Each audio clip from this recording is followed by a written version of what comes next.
So guys आज मैं बचे हुए सूट के कपड़े से ब्लाउज़ की कटिंग करने वाली हूँ बेहद आसान तरीके से। आपको याद होगा मैंने एक सूट और स्ट्रेट पैंट प्लाज़ो की कटिंग स्टिचिंग शेयर की थी। उसमें जो कपड़ा बचा था उसका मैं ब्लाउज़ बनाने वाली हूँ फुल स्लीव का।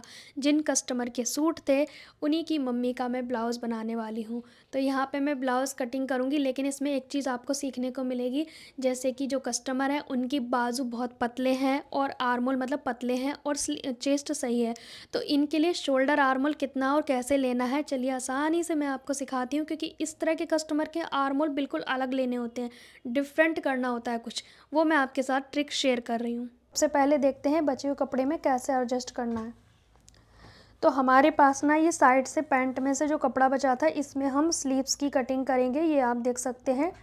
ठीक है, बाकी ये नेक वगैरह में काम आ जाएगा। और ये हमारे पास एक बड़ा सा कपड़ा है, ये आप देख सकते हो। तो इसको हमने ना डबल फोल्ड में रख लिया है। ये हमारे पास फ़िलहाल डबल फोल्ड में कपड़ा है, आप देख सकते हैं। ठीक है, सीधी साइड अंदर है और हम इसे इस तरह से फ़ोल्ड कर देंगे 4 फोल्ड में। यहाँ पे हम फ्रंट और बैक दोनों एक साथ कट करने वाले हैं। ठीक है, मैंने इसे कपड़े को रख दिया है 4 फोल्ड में इस तरीके से।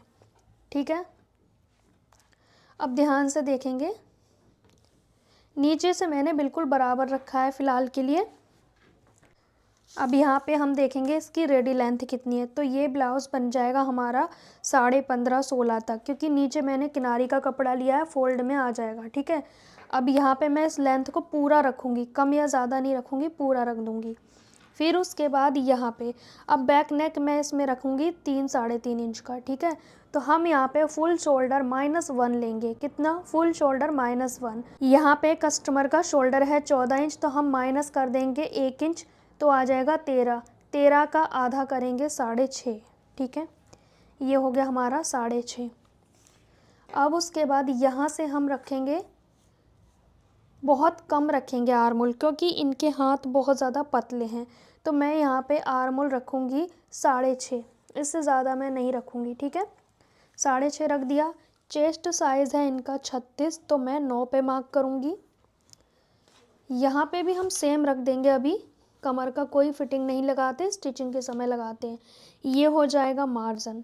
अब यहाँ पे आर्मोल देखें आप, जब भी हम पतले स्लीव्स का आर्मोल बनाते हैं ना, तो उसमें हम इस तरह से 1.5 इंच पे गोलाई करेंगे। कितने पे? 1.5 इंच पे हम गोलाई करेंगे, क्योंकि गहरी गोलाई करोगे आप तो वो दिक्कत आएगी आपको। ठीक है, यहाँ से यहाँ मिला देना है आपको। ये हो गया। अब बैक आर्मोल हल्का सा 1/2 इंच का डिस्टेंस रखते हुए इस तरह से गोलाई देंगे बैक वाले का। ठीक है, ये हमारा फ्रंट का हो गया और ये हमारा बैक का हो गया। ठीक है, 1.5 इंच पे आपने गोलाई देनी है। इससे एक चीज़ हो जाएगी, तो आप खुली स्लीव जोड़ोगे ना तो आपकी जो सेंटर की सिलाई है बिल्कुल सीधी आएगी, ये वाली। ठीक है, और आपका आगे पीछे जॉइंट बिल्कुल नहीं होगा, बिकॉज गोलाई की वजह से होता है कई बार। अब नेक विड्थ हम रखेंगे यहाँ पे 2.5 इंच के करीब। ठीक है, अभी हम नेक नहीं कट करेंगे क्योंकि अभी दोनों पार्ट एक साथ है ना, इसीलिए। तो मैं फ्रंट का रख दूँगी 6 इंच, फ्रंट का मैं 6 इंच रखूँगी, बैक का मैं 3.5 रखूँगी, मतलब कि 3.5। अब यहाँ पे हम इसको पहले कट कर लेते हैं, बाद में प्लेट डालेंगे। ये हो गया। अब इसमें से हम एक पार्ट हटा देंगे जो कि बैक का रहेगा, ये हटा देंगे। ठीक है, अब इसे हम फ्रंट का मानेंगे। बैक पार्ट हमने हटा दिया। अब इसमें हमने फ्रंट के हिसाब से ड्राफ्टिंग करनी है अगेन। अब जैसे मेरा नेक हो गया 6 इंच का, तो मैं यहाँ पे गोलाई कर दूँगी।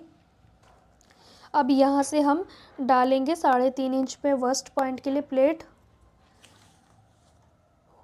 अब जिनका ये ब्लाउज़ है वो बुज़ुर्ग हैं, तो उनके हिसाब से मैं बस्ट पॉइंट जो लूँगी वो मैं 11 इंच पे लूँगी। ठीक है, 11 इंच पे मैंने प्लेट डाल दी।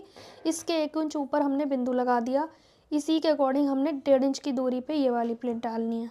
ठीक है, फिर 2 इंच की दूरी पे ये इस साइड की प्लेट आ जाएगी, इस पॉइंट से 2 इंच की दूरी पे। यहाँ पे भी सेम हम इस तरह से प्लेट डाल देंगे।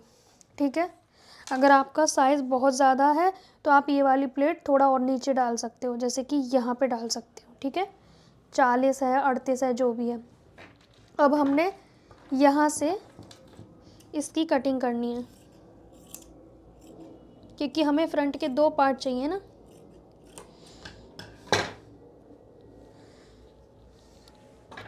ये हो गया। अब यहाँ से हमने फ्रंट नेक की कटिंग करनी है,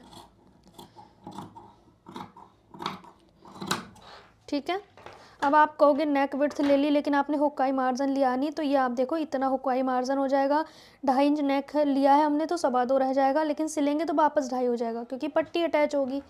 अब इस आर्म की छटाई करेंगे।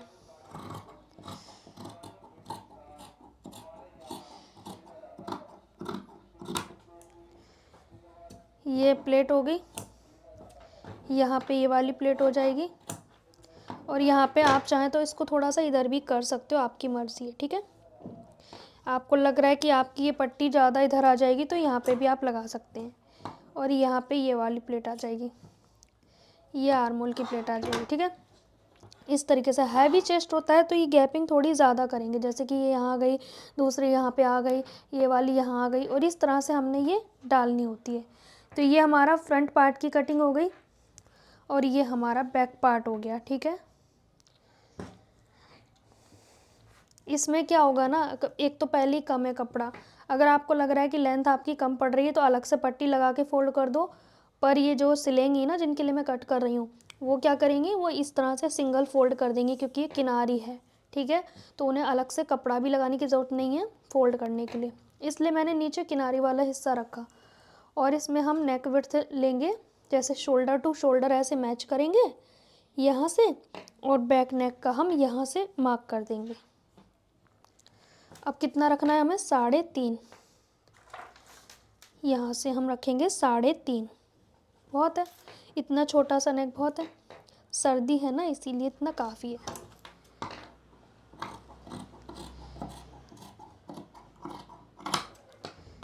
ठीक है, ठीक है, ये हमारा बैक पार्ट हो गया, इसमें हम प्लेट डाल देंगे, और ये हमारा फ्रंट के पार्ट हो गए।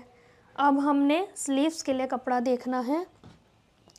ये पैंट के साइड से बचा था, मैंने इनकी ना पैंट और सूट दोनों की वीडियो चैनल पे डाल दी है, आप उसे ज़रूर देखें। मैंने इसकी स्ट्रेट पैंट और कॉलर वाले सूट की प्रॉपर कटिंग स्टिचिंग शेयर की है, आप उसको ज़रूर देखें। पहले मैं एक स्लीव का देखती हूँ कितना बन जाएगा।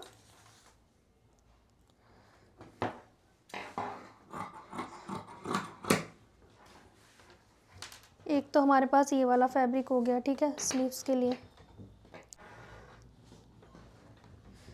यहाँ से ऐसे रखेंगे इसको, बचे हुए कपड़े से बनाना है तो इस तरह से हमने एडजस्ट करना होता है, इस तरीके से आ जाएगा, ठीक है। अब हमने इसमें बॉटम लेना है। सबसे पहले हमने रेडी लेंथ यहाँ तक लेना है, ठीक है, जितनी है ये उतनी पूरी रख दूँगी मैं, ठीक है। अब यहाँ पे हमने सबसे पहले लेनी है गोलाई, तो गोलाई पतले हैं तो 4.5 काफ़ी रहेगी।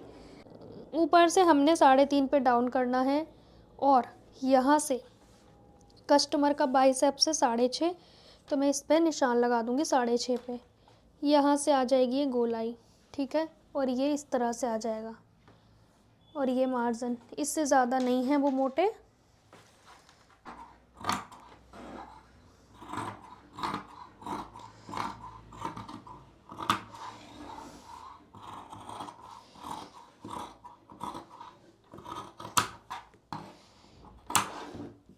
यहाँ पे आप देखो हमारी रेडी लेंथ कितनी बनी है, इसमें हमारी रेडी लेंथ बनी है इसमें 15.5। इसमें चाहें तो लेंथ बढ़ाने के लिए पट्टी भी लगा सकते हैं, पर इतनी भी काफ़ी है। अब हमने इस तरह से कटिंग करी है, अब इन दोनों को एक के अंदर एक करेंगे क्योंकि हमने फ्रंट आर्मोल की छटाई नहीं की है ना अभी, इसीलिए ऐसे करना है।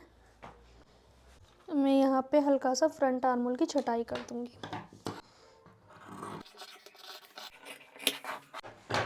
ये आप देखेंगे हमारी स्लीव्स रेडी हो गई,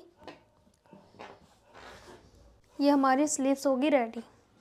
ये जो बचा हुआ कपड़ा है इसमें ये नेक बना सकते हैं, और लंबाई में जोड़ना चाहें तो लंबाई भी बन सकती है। तो बहुत सारी पट्टियाँ वगैरह जैसे हुकाई की पट्टी सब इसमें निकल सकता है। तो ये बचे हुए कपड़े का काफ़ी यूटिलाइजेशन हो जाएगा। बाकी छोटे छोटे कपड़े हैं, इन्हें फेंक देते हैं। ये हमारा फ्रंट पार्ट हो गए 2 और ये बैक पार्ट हो गया, ये हमारी दोनों स्लीव्स हो गई। बाकी बचे कपड़े से हम पट्टियाँ वगैरह बना सकते हैं। तो आपने देखा बचे हुए कपड़े से हम फुल बाजू की ब्लाउज़ की कटिंग कर सकते हैं बहुत आसानी से, जैसे कि मैंने की।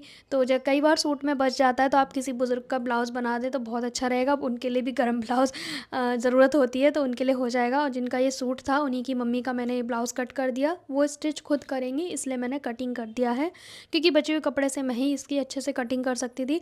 तो जब भी आपको पतली बाजू है और चेस्ट ज़्यादा है तो आप आर्म होल की ना गोलाई वो कम गहरी करें, ज़्यादा गहरी ना करें। आर्म होल कम गहरा होगा तो उसका जो लेंथ है वो ज़्यादा नहीं बढ़ेगा, ठीक है। तो पतली बाजू के लिए ये बेस्ट तरीका है। इसमें ओपन स्लीव अटैच करो, बेहद आसानी से आपकी स्ट्रेट आ जाएगी सिलाई, कहीं पे भी टेढ़ी मेढ़ी नहीं होगी। सो गाइज़, आपको मेरा ये तरीका अच्छा लगा है तो वीडियो को लाइक शेयर कमेंट ज़रूर करना। मिलते हैं नेक्स्ट वीडियो में, तब तक के लिए बाय बाय।